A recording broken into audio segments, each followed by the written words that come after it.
Minasyaitonirrajim. Bismillahirrahmanirrahim. Assalamualaikum warahmatullahi wabarakatuh. Alhamdulillahilladzi assalatu ala rasulillah amma ba'd. Ibu-ibu yang saya sayangi karena Allah, alhamdulillah. Sebelum kita mulai kajian kita berdoa kepada Allah, semoga siapapun kita yang hadir, insya Allah Allah sehatkan badan kita, Allah kuatkan jasad kita, Allah tambah roh keimanan kita, Allah luaskan rezeki kita, Allah angkat segala masalah kita, Allah jauhkan kita dari orang-orang zalim, Allah matikan kita dalam keadaan husnul khatimah. Amin. Allahumma amin. Selanjutnya, innallaha wa malaikatahu yusalluna 'alan nabi ya ayyuhalladzina amanu sallu 'alaihi wa sallimu taslima. Shalawat salam kita hadiahkan kepada baginda Rasulullah sallallahu alaihi wasallam dengan lafaz Allahumma salli ala Muhammad wa ala ali Muhammad. Itu jam rupanya tak betul ya. Allah Karim ya. Oke, umur setengah 6, terkejut saya tadi ya. Hampir mempasang gigi 4 saya lagi ya. Oke, baik, selanjutnya innallaha wa malaikatahu yusalluna 'alan nabi ya ayyuhalladzina amanu sallu 'alaihi wa sallimu taslima. Salawat salam kita hadiahkan kepada baginda Rasulullah sallallahu alaihi wasallam dengan lafaz Allahumma salli ala Muhammad wa ala ali Muhammad. Ibu-ibu yang saya sayangi karena Allah, kemarin kita membahas tentang keutamaan orang-orang yang hadir dalam majelis ilmu. Kalau tak salah pula. Ya, maka hari ini insyaallah sebelumnya kurban sudah saya sampaikan. Tahun-tahun lalu sudah? Udahlah ya. Sudah paham lah ya. Udah banyak dah ya, sejarahnya sudah tahu ya. Oke, yuk kita lanjut. Jadi boleh berkurban pakai uang arisan?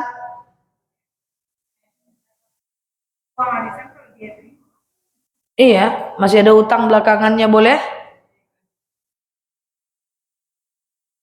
Boleh nak? Boleh nggak berkurban tapi masih punya utang? Oke, ibu-ibu yang saya sayangi karena Allah, kita lanjut kajian kita ke kajian berikutnya. Insyaallah kita akan membahas sebuah hadis. Hadis ini mengandung 3 poin. 3 poin ini kita amalkan dalam kehidupan kita. Letaknya adalah dalam hadis arba'in. Kita mulai ya. Yang pertama bunyi hadisnya begini, 1 kalimat tapi ada 3 poin. Kita amalkan. Yang pertama adalah ittaqullaha haitsuma kunta wa atbi'is sayyi'atal hasanata tamhuha wa khaliqin nas bi khuluqin hasanin. Nah, ada 3 poin. Yang 3 poin ini akan kita bahas. Yang pertama, ittaqullaha haitsuma kunta. Bertakwalah kepada Allah dimanapun kita berada. Bu, takwa itu apa? Mau ndak mau, suka nggak suka, ikhlas nggak ikhlas, perintah Allah kerjakan. Mau tak mau, suka tak suka, ikhlas nggak ikhlas, larangan Allah tinggalkan. Apapun bentuknya. Puasa, capek, kerjakan. Kemudian kita sholat bangun malam, lelah, kerjakan. Bertakwa, itu ciri-ciri orang bertakwa. Ada yang enak tapi dilarang, jangan kerjakan. Contoh misalnya kita pakai eyelash, kita pakai bulu mata sambung, cantik kita dibuatnya, tapi Allah tak suka, tinggalkan. Oke? Nah, tapi intinya bertakwa itu, intinya ittaqullaha haitsuma kunta. Bertakwalah kepada Allah dimanapun berada. Ini adalah ketakwaan saat sendiri dan saat berjamaah. Contoh, ibu-ibu yang saya sayangi karena Allah, bahwa orang yang beriman itu tidak bisa standarnya adalah ketika dia berhaji dan berumroh. Orang yang tidak taat di tanah air, pergi dia umroh, sholat juga dia, betul? Pergi dia umroh, menangis juga dia nengok Ka'bah tuh, betul? Keimanan seseorang bukan diukur saat dia umroh atau haji saja, tapi keimanan seseorang diukur saat dia pulang ke tanah airnya. Apakah ketika dia berada di tanah air dia tetap sholat? Apakah ketika dia berada di tanah air dia tetap puasa? Apakah ketika berada di tanah air dia tetap ibadah? Sama dengan keimanan seorang laki-laki tidak bisa dinilai dari sholat Jumat saja. Karena sholat Jumat itu semua orang rata-rata takut nggak sholat karena nampak banyak orang. Tapi keimanan laki-laki adalah ditengok dalam subuhnya. Kalau subuhnya ke masjid, maka berimanlah dia. Inilah yang dimaksud dengan ittaqullaha haitsuma kunta. Bertakwa kepada Allah dimanapun kita berada. Jadi kalau mau cari calon menantu, carilah di waktu subuh. Ada ganteng dia, putih dia, sholat subuh dia terus, jadikan menantu. Ittaqullaha haitsuma kunta. Bertakwa kepada Allah dimanapun kita berada. Ini adalah dalil baik saat sendiri maupun saat berjamaah. Insya Allah, ibu-ibu yang saya sayangi karena Allah, banyak orang yang ketika dia berjamaah, dia bersama-sama, dia taatnya luar biasa. Tapi ketika sendiri belum tentu. Makanya saya sering bilang gini, kenapa kita harus cenderung sering berbuat baik? Berbuat baik, berbuat baik, berbuat baik, berbuat baik, berbuat baik, berbuat baik. Kenapa? Karena kebaikan kita yang banyak belum tentu akan dijawab dan diterima oleh Allah. Betul? Kadang-kadang kebaikan itu hilang karena ria. Kadang-kadang kebaikan itu hilang karena ujub. Kadang-kadang kebaikan itu hilang karena takabur. Maka yang dimaksud dengan bertakwa kepada Allah dimanapun kita berada adalah saat kita sendiri dan saat berjamaah. Makanya masuk WC itu baca doa, keluar WC itu baca doa, mau wudu itu baca doa, mau cebok itu baca doa. Karena itu keimanan dalam keadaan sendiri. Hafal tuh doa, doa cebok, Allahumma. Ndak hafal doa cebok? Itu cebok macam mana, baca apa selama ni? Pokoknya lantak lah situ ya. Inilah yang dimaksud dengan kalau bisa kita beriman sendiri dan berjemaah. Contoh, keluar rumah semua orang rata-rata pergi ke minimarket, pergi ke Indomaret, itu semua rata-rata kalau ibu-ibu pakai jilbab, betul? Tapi ke teras rumah saat tak ada yang nengok pakai jilbab enggak? Kata Ustazah Nela, wajib nutup aurat keluar rumah. Mau masukkan sendal, caliak kiri kanan, tak ada orang lantak silah. Kan tak ada yang nengok. Padahal selangkah keluar rumah, wajib nutup aurat, ada yang tengok maupun tidak. Makanya tidak ada dalil, hai orang-orang yang beriman, tutuplah aurat kalau ada orang. Kalau tidak ada, buka ajalah. Kan tak ada dalilnya. Kok astagfirullahaladzim? Beraso. Salah bu. Keluar rumah, tutup aurat. Ada ndak ada orang, tutup. Ndak bisa lihat kiri kanan, ndak ada orang lantak, ndak bisa. Kalau keluar rumah kita nutup aurat, itu bertakwa kita di hadapan banyak orang. Tapi bertakwa enggak kita saat sendiri? Saat cuman di rumah, saat jemur pakaian, saat kita jemur pakaian di atas genteng, saat nyiram bunga janda bolong, saat kita melakukan menyapu rumah, bertakwa enggak? Itu adalah ketakwaan. Ittaqullaha haitsuma kunta. Bertakwalah kepada Allah dimanapun kita berada.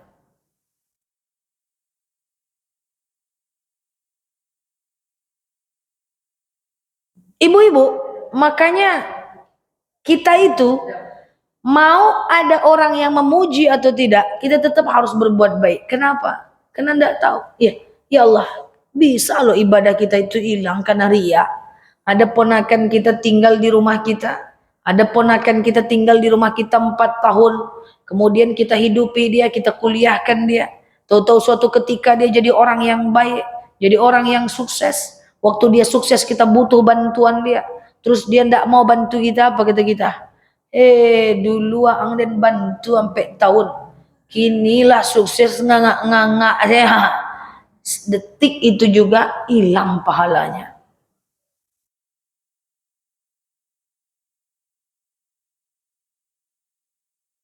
Hati-hati Bu dengan kawan. Kapan kawan tu butuh kita bantu, kapan dia butuh kita bantu, kapan dia butuh kita bantu. Satu ketika kita butuh dia tak bantu, apa kata kita? Oh, caliaklah tuan. Tengoklah tuan. Kapan pun dia butuh aku bantu. Sekarang pas aku butuh tangga mana dia? Ndak tahu diuntung, hilang pahalanya.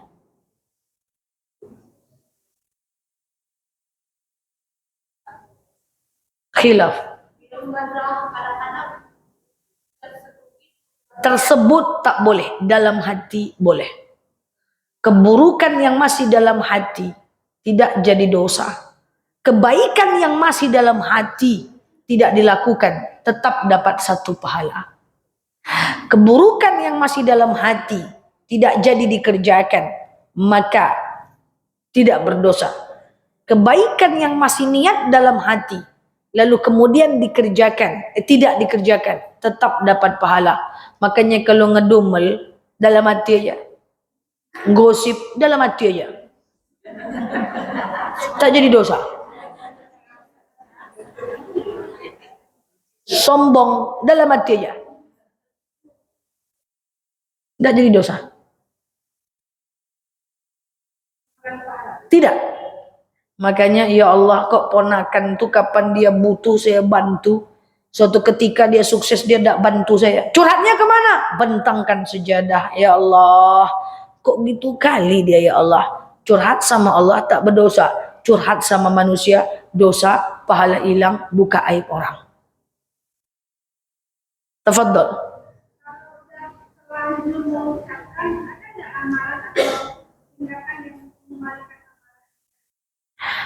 Kalau kita dah terlanjur berbuat ria, makanya ada dalil qaulun ma'rufun wa ma'rifatin khairum min sadaqatin yasba'uha adha. Enggak usah berbuat baik, lebih baik daripada berbuat baik tapi menyebut-nyebut pada akhirnya. Udah terlanjur ustazah. Coba kita analisa dulu. Kalau terlanjur yang kita lakukan karena ketidaktahuan, tidak ada ilmu sebelumnya, InsyaAllah Allah maafkan. Yang kedua, udah terlanjur ustazah saya untuk melakukan menyebutnya kepada ponakan yang tadi saya bantu tapi tidak tahu diuntung, kawan yang tadi saya bantu tapi nganga-nganga aja. Maka ibu doakan dia. Caranya, Allahumma firli walaha. Ya Allah ampuni dosaku dan dosanya. Allahumma firli walaha. Kan dia berdosa tuh, tidak mau membalas kebaikan kita, betul? Allahumma firli walaha. Makanya kenapa kita dianjurkan terus berbuat baik, terus. Semoga nanti 1000 berbuat baik, 100 yang diterima. Jadilah. Oke. Jadi gitu Bu. Allahumma firli walaha. Ya Allah ampuni dosaku dan dosanya. Dengan anak hati-hati ya. Ma beli permen ma nih, ma beli permen ma nih, ma gulu-gulu cucu nih, layang-layang ma nih, pistol ma nih, handphone ma nih, ma beli sepatu banyak kali minta kau. Kemarin kau minta handphone, layang-layang, beli capung, beli robot, sekarang minta ini lagi. Itu dibahas, hilang pahalanya. Kalau mau membahas, bahas di waktu saat dia tidak meminta. Janganlah banyak belanja nak. Hemat hidup tu nak.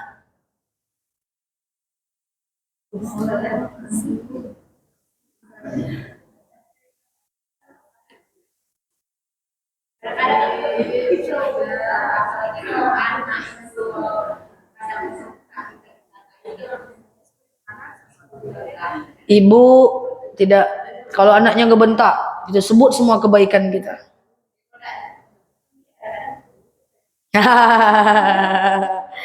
Kalau tersebut enggak boleh.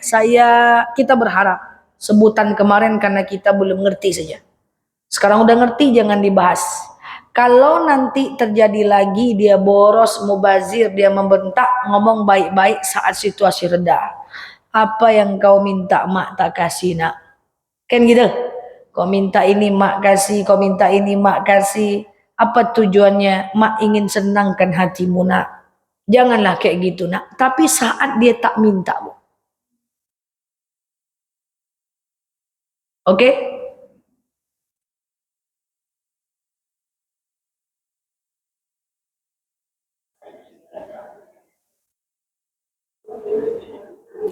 Sama anak berlaku nggak hukum Islam? Berlaku. Sama suami berlaku. Contoh, suami ngasih nafkah ke ibu. Katakan nafkah yang dia kasih ke ibu 5 juta. Ibu tabunglah duit itu. Hasil tabungannya mungkin jadi duit bersama atau jadi hak ibu. Mau itu jadi hak bersama ataupun haknya ibu, terserah. Suatu ketika suaminya minjam duit ibu itu. Minjam duit tadi itu, entah dia duit bersama, entah dia duit ibu, dia pinjam. Pinjam 100.000 lah emah, pakai dulu emah. Itu. Kata-katanya pakai dulu ya. Pakai dulu, pinjam dulu. Itu harus ganti nggak dia? Harus ganti nggak?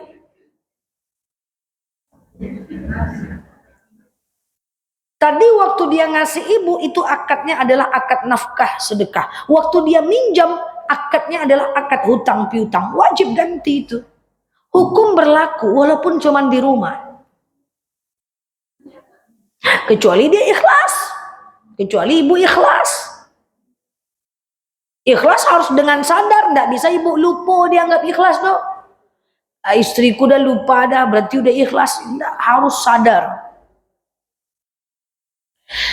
Anak dapat THR dari tetangga tertinggi.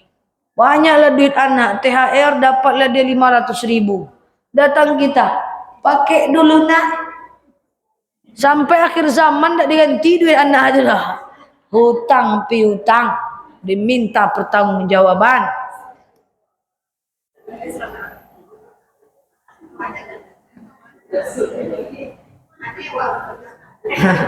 Awak datang memang menganaian mah.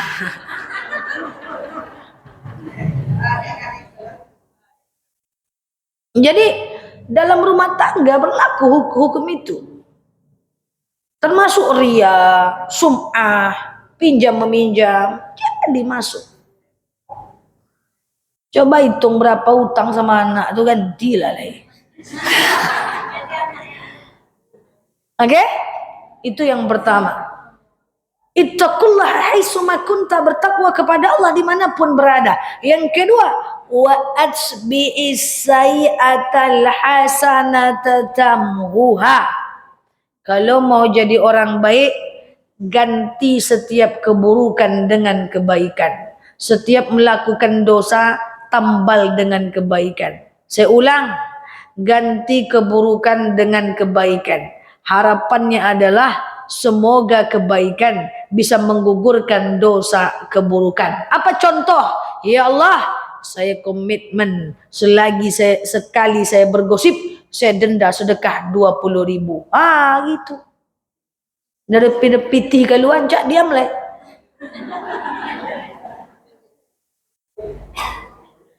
Ya Allah, saya pengen sholat subuh on time.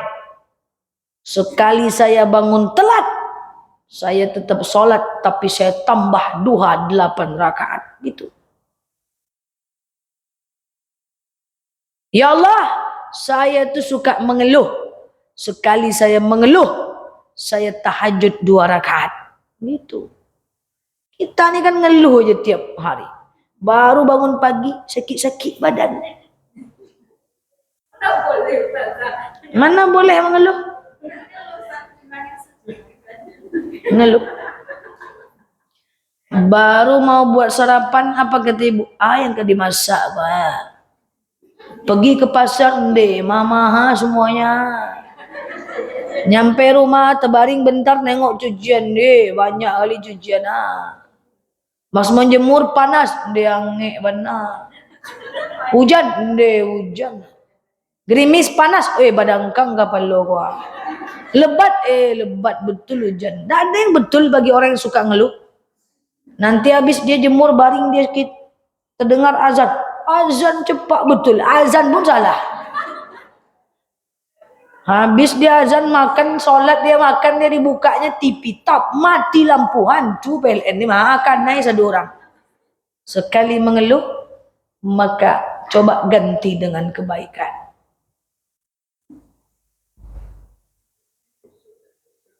Apa bu? Ini bukan saya yang cakap, hadis. Wa asbi'il sayyi'atal hasanata tamhuha. Ganti setiap keburukan dengan kebaikan. Suuzon sama orang terceritakan, ganti dengan kebaikan. Ada orang bu, yang tak ada orang benar di mata dia bu. Saya punya kawan. Kawan saya itu waktu jadi remaja masjid dulu, nakalnya luar biasa. Saya pernah menjadi korbannya. Diserondokkannya sendal saya. 2 hari 2 malam saya tengok sendal saya tidak ada di masjid. Saya beli baru-baru dia kasih sendal saya itu. Iya kan? Nakal betul. Rupanya S1 dia di UIN, S2 dia di Mesir. Lalu diterima dia dikerja jadi dosen di UIN. Senang hati saya. Saya umumkan sama teman-teman lain.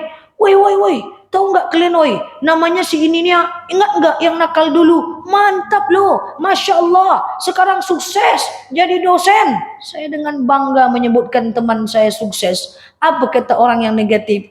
Alah, entah iyo kuliah kemarin itu, entah pakai orang dalam tanda. Itulah tuh kalau orang negatif. Tidak ada orang betul di mata dia. Saya bingung nengok orang kayak gitu. Makin pusing kita komunikasi dengan orang kayak gitu. Ada orang rajin sedekah, saya sampaikan itu. Kebaikan orang tuh disampaikan. Wih, wah banyak sedekahnya itu. Si fulan itu luar biasa. Apa katanya? Kayo wajarnya sedekahnya. Coba bayangkan tuh. Kaya kok dia wajar, kok dia sedekah. Coba bayangkan. Salahnya semuanya. Padahal tak semua orang kaya mau sedekah. Ada orang kaya sedekah kan bagus. Dijawab sama dia. Wajar dia sedekah kan dia kaya. Coba kalau kita kaya bisa juga kita nyolong. Nah itulah orang-orang yang kayak gitu tuh harus ganti tuh setiap kata-kata dengan kebaikan. Selangkah keluar rumah, kata ustazah tutup aurat. Sekali tidak keluar rumah, denda sedekah 100.000. Itu baru mantap. Kok nggak ada yang mengangguk? Itu. Pokoknya ganti keburukan dengan kebaikan. Gitu kalau kita mau jadi orang ahli surga. Ittaqullaha haitsuma kunta. Bertakwa kepada Allah dimanapun berada. Saat sendiri dan berjemaah. Ganti semua keburukan dengan kebaikan. Setiap berbuat buruk ganti dengan kebaikan. Gosip tambah sholat duhanya.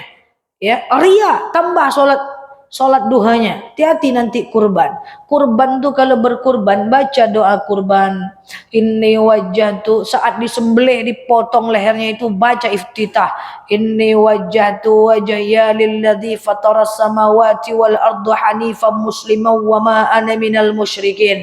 Inna salati wa nusuki wa mahyaya wa mamati lillahi rabbil alamin.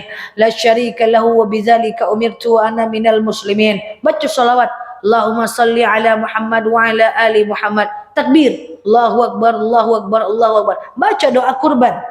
Allahumma hadhihi minka wa ilaika Rabbana taqabbal minni. Itu yang dibaca. Jangan berfoto dengan kerbau aja. Sini bau. Sini bau. Foto. Trap. Posting Facebook. Masya Allah, tabarakallah, kerbauku ganteng. Alhamdulillah tahun ini bisa berkurban. Iya kalau hati kuat. Kalau tak kuat, ria. Hilang pahala. Duit keluar, pahala tak dapat. Tapi boleh posting? Boleh kalau iman mantap. Kalau iman 335 balik, ancak aja lewat. Paham ya? Hati-hati. Boleh? Boleh. Apakah setiap orang posting dia ria? Ya tidak. Cuma maksud saya jaga hati kita itu. Kalau kita siap posting, kalau enggak jangan. Ganti setiap keburukan dengan kebaikan. Terakhir wa khaliqin nas bi khuluqin hasanin. Pergauli manusia dengan akhlak yang baik. Akhlak yang baik itu gimana? berusahalah jangan nyakitin hati orang lain. Ada kawan saya Bu, lucu Bu, dia cerita ke saya dengan penuh semangat. Nel, saya berhasil. Berhasil apa? Teman aku tuh dimarahinya aku lawan dia, sampai tak bisa dia ngapa-ngapain. Habis dia aku buat, mantap aku Nel, kata dia. Mantap, dia bilang. Melawan kemarahan orang itu bukan mantap, itu kurang iman. Orang yang beriman itu kalau dia tersakiti dan dia marah, apa kata Rasulullah? Idza ghadiba ankum falyaskut. Kalau kalian tersakiti, diam. Kenapa? Karena kalau kita membalas, itu syaitan masuk dalam dada kita. Ketika syaitan masuk, syaitan akan menambah kemarahan kita. Dengan cara apa? Membuka mata kita dari kebaikan orang yang kita marahi, dan membuka mata kita dari keburukan orang yang kita marahi, menutup mata kita dari kebaikan orang yang kita marahi. Makanya nanti hasilnya kalau kita marah dengan orang, hilang baiknya, yang nampak cuman buruk aja. Idza ghadiba ankum falyaskut. Kalau kita disakiti, diam. Itu cara yang terbaik. Kalau udah diam nggak tahan pengen ngelawan, pakai cara yang kedua. Isbiru, sabiru, rabitu. Sabar, sabar. Nggak bisa sabar. Marah tegak, bawa duduk. Marah duduk, bawa baring. Marah baring, bawa uduk. Marah uduk, bawa sholat. Marah lagi. Inna lillahi wa inna ilaihi raji'un. Tapi kalau dia ditahan, demi Allah marahnya hilang. Fakta banyak. Nel, saya itu difitnah sama mertua saya. Saya mau ke rumahnya sekarang jam 8 pagi pengen klarifikasi. Saya bilang, jangan, gak ada gunanya. Kamu klarifikasi, yang tak percaya tetap tidak. Yang percaya tetap percaya. Tapi aku gak tahan Nel. Jangan, sabar. Idza ghadiba ankum falyaskut. Kalau kau marah, diam. Jam 12 ditelepon lagi. Aku tak tahan.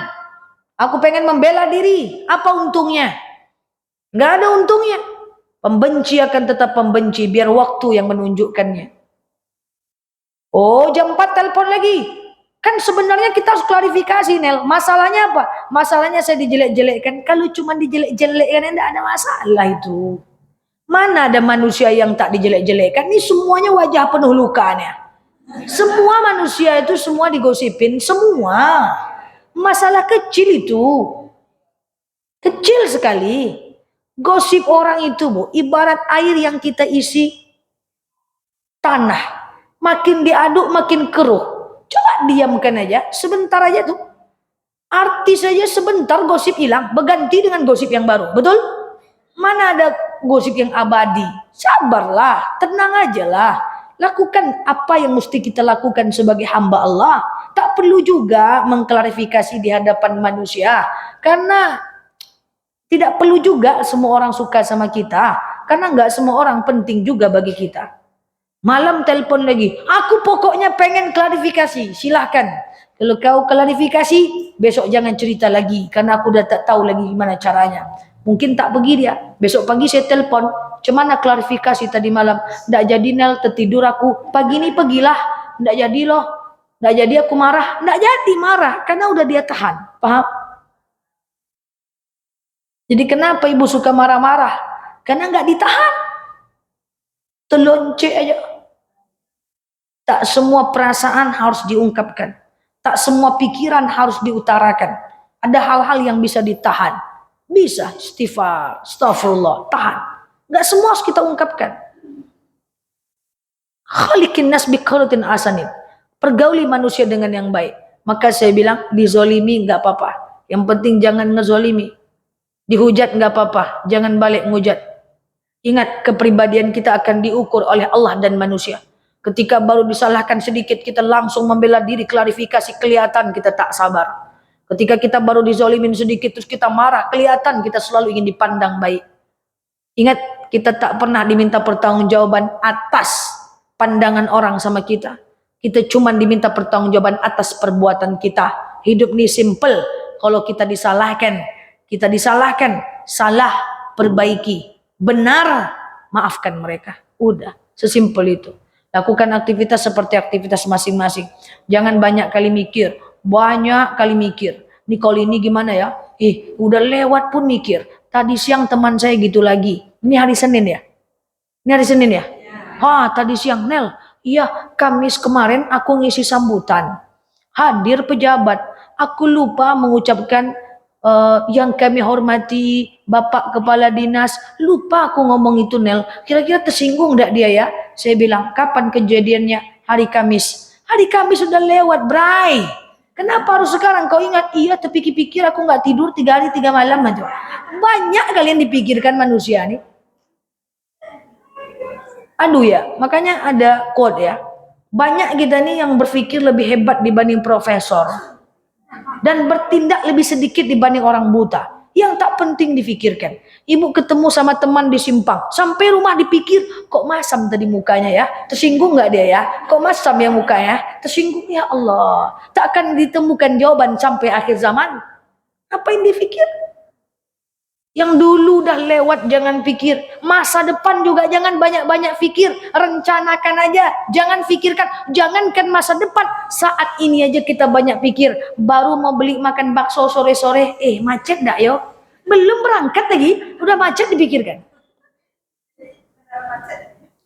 Iya, pas macet. Sampai ndak yo? Jalani aja napa. Ini berlaku pada semua orang. Hati-hati, tidak boleh kita risau-risau kayak gini. Saya minta gantikan salah satu teman saya, Ustadz ceramah jam 2 siang. Ustadz bantu gantikan saya keluar kota. Siap Ustazah, jam 12 beliau pakai motor. Dia 12:30 dia telepon. Ustazah, kalau hujan cuman yo? Alun hujan nih Pak Ustadz, kata saya. Nanti dia naik. Aduh, kalau macet nggak sampai saya nih. Belum lagi macet. Asumsi kita ini bergerak lebih dulu daripada Tuhan yang mengerjakan. Makanya hidup kita tidak tenang. Pikiran kita bergerak lebih dulu. Allah belum ngapa-ngapain, kita udah mendesain. Kan mantap tuh. Ayo bana-bana ndak do kerajo. Itu jalan aja lah. Saya kalau macet, saya tidak pernah banyak pikir. Macet? Aduh, gimana ya kalau jemaahnya bubar, kalau jemaahnya nggak nunggu, nggak usah pikir, jalan aja, macet, istighfar aja. Kalau jemaah nunggu, alhamdulillah. Kalau nggak nunggu ya sudah, pulang, minta maaf nanti sama ketua, selesai. Ya.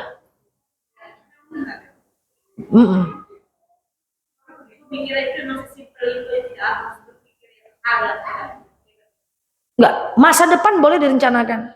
Misalnya saya pengen tamat S1 3,5 tahun, tamat S2 1 tahun 4 bulan. Saya rencanakan, saya kerjakan. Enggak saya pikir gini, kalau enggak tamat gimana yo? Kalau gurunya killer gimana yo? Kalau skripsinya nanti ditolak gimana yo? Enggak pernah. Skripsi itu buat aja dulu. Kalau dicoret gimana yo? Enggak kayak gitu, banyak kali pikir. Mau pergi kajian, ganti baju, enggak cantik do, warna hijau lah. Warna hijau enggak cantik do, warna coklat lah. Pas mau berangkat, kalau terlambat cuman ya, enggak pergi jadinya. Jadi Allah karim, banyak kali gitu loh. Makanya hidupnya ada 3. Sekarang, masa lalu, dan masa yang akan datang. Sekarang ini kita nggak ada masalah. Sekarang ibu ada masalah nggak? Nggak ada masalah kita. Kenapa kita selalu memikirkan? Kenapa selalu merasa masalah? Karena kita memikirkan yang dulu dan yang akan datang. Nanti coba tanya dengan suami, bang, kita ada masalah enggak bang? Ada, tadi aku dimarah di kantor tadi. Sekarang nggak ada. Paham? Coba sekarang ada masalah nggak? Nggak ada. Masalah hidup kita apa sekarang? Nggak ada. Sekarang. Kenapa kita selalu banyak masalah? Memikirkan yang belum terjadi. Rencanakan, kerjakan, jangan dipikir. Mau bayar kontrakan tahun depan, oke, kerja. Jangan dipikir, kok enggak terbayar, cuman no yo. Asumsi bergerak lebih dulu dibanding Tuhan melakukan. Nanti kapan-kapan kita bahas lebih lanjut lagi. Bertakwa kepada Allah dimanapun berada, ganti setiap keburukan dengan kebaikan, dan pergauli manusia dengan yang baik-baik. Kecilkan. Jangan ingin disukai oleh banyak orang, nggak akan bisa. Karena nggak semua orang juga penting bagi kita. Lakukan yang menjadi kewajiban kita, dan kalau kita salah, perbaiki. Kalau kita benar, maafkan mereka. Sesimpel itu aja. Wallahu a'lam bishawab. Assalamualaikum warahmatullahi wabarakatuh.